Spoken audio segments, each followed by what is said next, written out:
यतिन के साथ आखिर क्या हुआ और इस सौदे की कीमत किसने चुकाई।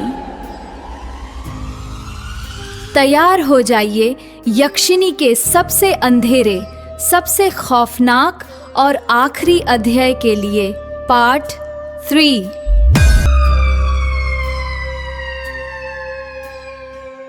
ये एक रियल हॉरर एक्सपीरियंस है जो हमें हमारे सब्सक्राइबर ने भेजा था। आप स्क्रीन पर उनकी ईमेल देख सकते हैं। यतिन ने बेशुमार दौलत के लिए यक्षिनी से सौदा किया था। तांत्रिक ने चेतावनी दी थी ये कोई आम शक्ति नहीं है, लेकिन लालच में अंधा यतिन छत पर उसके सामने चला गया। यक्षिनी ने उसे तरक्की तो दी पर बदले में उसकी इंसानियत छीन ली।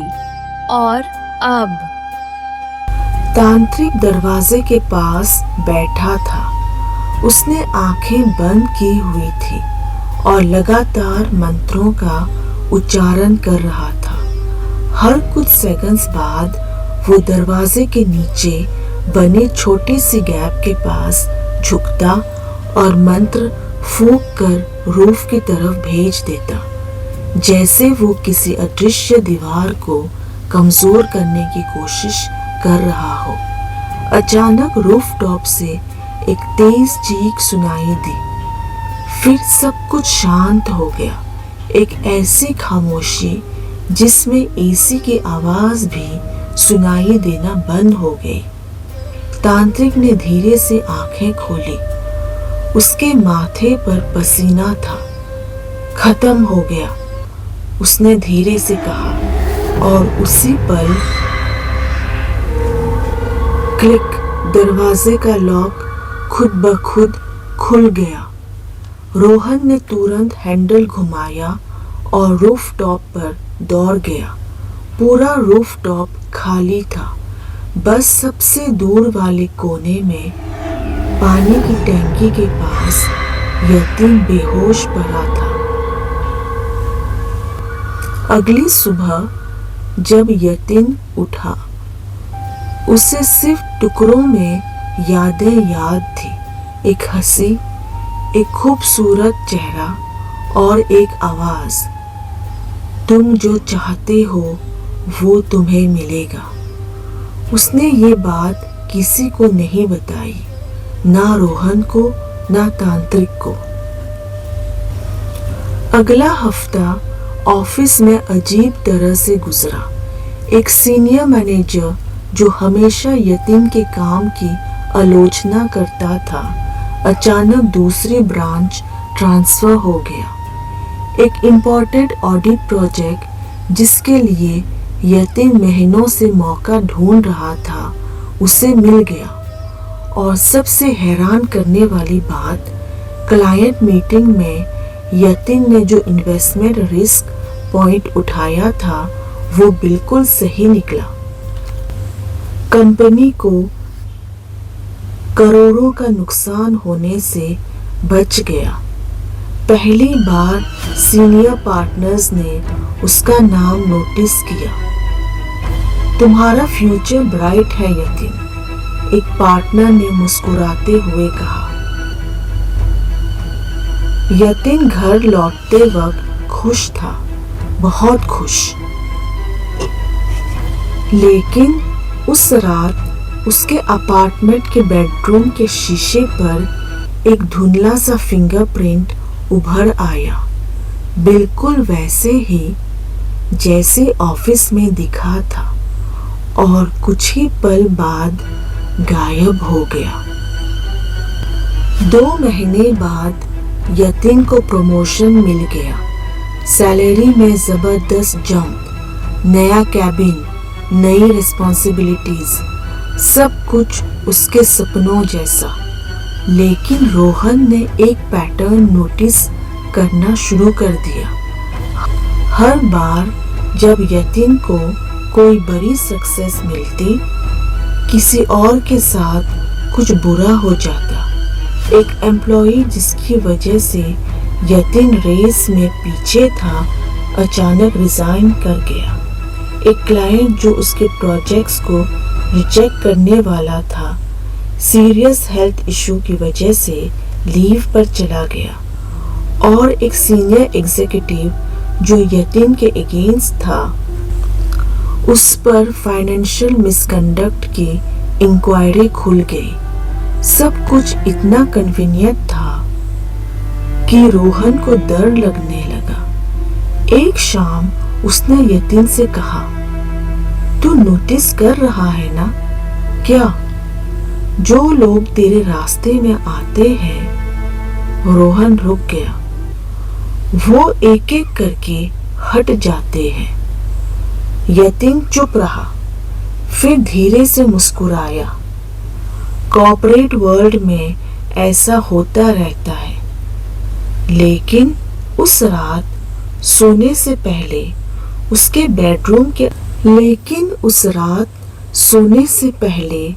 उसने बेडरूम के अंधेरे कोने में एक परछाई देखी, एक महिला की। वही मुस्कान, वही आंखें और वही आवाज। मैंने वादा निभाया है यतिन, अब तुम्हारी बारी है। उस रात यतिन ने फिर से देखा वही परछाई। तुमने कहा था मेरी बारी है, यतिन ने धीरे से पूछा। तुम क्या चाहती हो? यक्षिनी मुस्कुराई। पैसा मिल रहा है? यतिन ने जवाब दिया, हाँ। प्रमोशन? हाँ। लोग तुम्हारी इज्जत करने लगे हैं? यतिन ने सिर हिला दिया। यक्षिनी धीरे धीरे उसके पास आई। तो फिर डर किस बात का है? यतिन कुछ पल चुप रहा। हर सौदे की कीमत होती है। यक्षिनी के चेहरे पर हल्की सी मुस्कान आई। बिल्कुल। तो तुम क्या लोगी? कुछ सेकंड्स तक कमरे में खामोशी रही। फिर उसने एक ऐसा जवाब दिया जिसे यतिन को समझ ही नहीं आया कि डरना चाहिए या नहीं। मुझे तुम्हारी जिंदगी नहीं चाहिए। मुझे तुम्हारी रूह नहीं चाहिए। मुझे तुम्हारा खून नहीं चाहिए। फिर यक्षिनी ने उसकी आंखों में देखते हुए कहा, मुझे तुम्हारी दया चाहिए। यतिन समझा नहीं। मतलब? हर बार जब तुम मेरे उपहार स्वीकार करोगे, तुम्हारी अंदर की इंसानियत थोड़ी कम हो जाएगी। यतिन हंसा। बस इतनी सी बात? यक्षिनी भी मुस्कुराई। हाँ, बस इतनी सी बात। उसके बाद यतिन की सफलता और बढ़ने लगी, लेकिन धीरे धीरे उसमें बदलाव आने लगे। एक एम्प्लॉई रोता हुआ उसके कैबिन में आया। उसकी माँ हॉस्पिटल में थी, उसे लीव चाहिए थी। पहले वाला यतिन तुरंत मान जाता। नया यतिन बोला, टारगेट्स कंप्लीट करो, और उसे कोई अफसोस नहीं हुआ। एक पुराना दोस्त फाइनेंशियल क्राइसिस में था। यतिन ने हेल्प करने की जगह फोन उठाना बंद कर दिया और उसे कोई अफसोस नहीं हुआ। हर प्रमोशन के साथ, हर बोनस के साथ, हर सफलता के साथ उसका दिल थोड़ा और ठंडा होता गया। एक रात उसने मिरर में खुद को देखा और अचानक उसे एहसास हुआ उसे पिछले कई महीनों से किसी के दर्द पर तरस ही नहीं आया था। तभी अंधेरे में यक्षिनी की आवाज आई, सौदा याद है ना? मैं तुम्हारी इंसानियत ले रही हूँ। थोड़ा थोड़ा करके, जब तक तुम्हारे पास सब कुछ होगा सिवाय एक इंसान के दिल के। 1 साल बीत गया। यतिन अब वही जूनियर एम्प्लॉई नहीं था। Luxury car, penthouse apartment, senior position, industry conferences में उसका नाम लिया जाता था। लोग कहते थे कि उसकी किस्मत बदल गई है और शायद वो सही थे। लेकिन रोहन को कुछ और ही नजर आ रहा था। यतिन अब पहले वाला यतिन नहीं रहा था।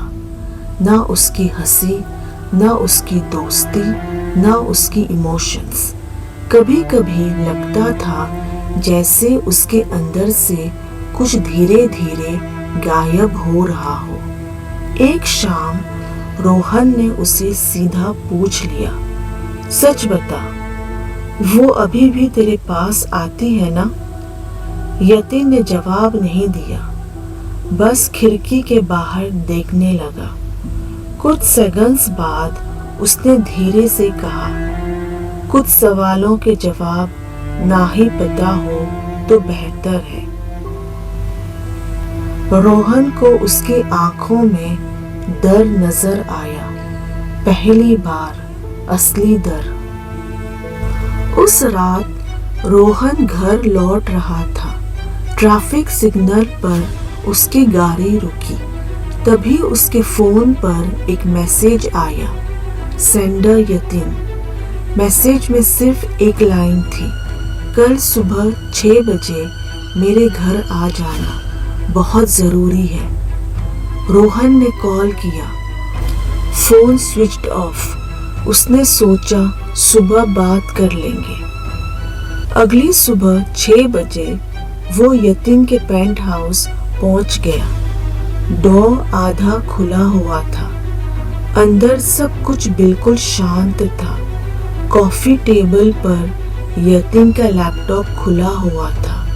बेडरूम खाली, किचन खाली, बालकनी खाली, पूरा घर खाली, जैसे कोई वहां रहता ही ना हो। लेकिन टेबल पर एक एनवेलप रखा था। उस पर लिखा था, रोहन के लिए। कांपते हाथों से उसने एनवेलप खोला।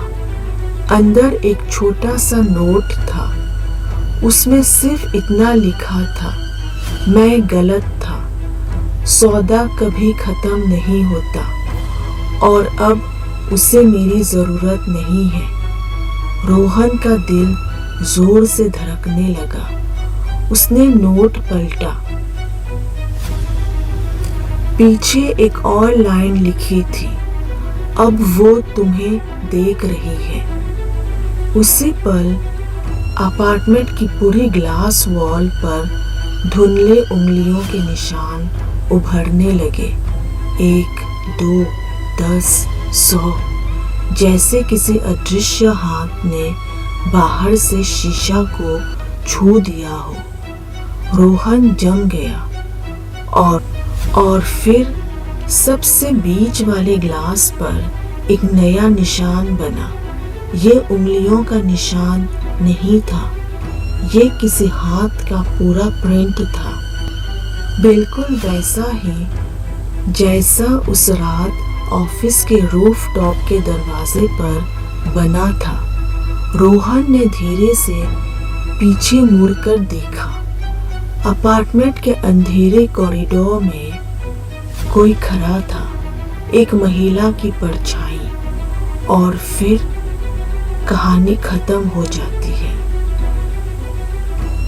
रीडर को कभी पता नहीं चलता यतिन गया कहाँ, वो जिंदा है या नहीं। और सबसे बड़ा सवाल, क्या यक्षिनी ने अपना अगला शिकार चुन लिया?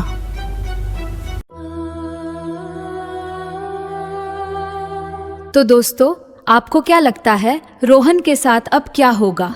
क्या वो भी यातिन की तरह यक्षिनी के जाल में फांस जाएगा, या फिर उसके पास अब भी बचने का कोई रास्ता है?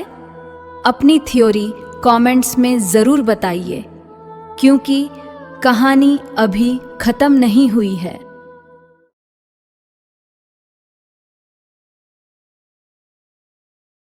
और अगर आपके साथ भी कभी कोई अजीब या पैरानॉर्मल घटना हुई हो तो हमें ज़रूर लिखिए। और अगर आप ऐसे ही रियल हॉरर स्टोरीज देखना पसंद करते हैं तो चैनल को सब्सक्राइब कर लीजिए, ये बिल्कुल फ्री है।